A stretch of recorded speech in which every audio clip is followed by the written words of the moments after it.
People protest against U.S. military action in Latin America in front of the White House in Washington, D.C. on November 15, 2025.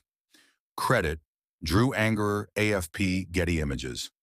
The U.S. is set to launch new operations against Venezuela and its President Nicolás Maduro, Reuters reported over the weekend, as U.S. President Donald Trump's administration escalates what increasingly looks like a war against the Latin American nation over its alleged role in the international narcotics trade. Since September 2nd, U.S. military strikes on alleged drug boats have reportedly killed at least 83 people in the Caribbean, raising questions about the legality of such operations and whether Trump is seeking a fight elsewhere to ease political pressures at home.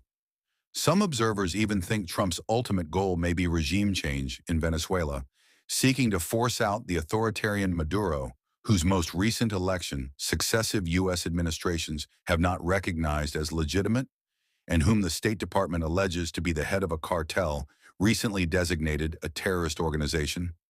A move Defense Secretary Pete Hegseth said Friday brings new options to how the U.S. combats narco-terrorism in the region.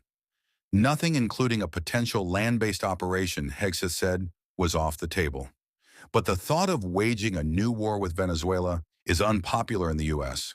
A CBS News YouGov poll conducted from November 19th to 21st showed that 70% of respondents oppose U.S. military action in the South American country, and 56% believe any military action would have no effect on the amount of drugs entering the U.S. And a November poll from Reuters and Ipsos also found that a majority of Americans believe the risks of U.S. military action in Venezuela outweigh the benefits, though attitudes largely split along party lines, with Republicans more supportive. Some prominent Republicans, however, have voiced their own opposition.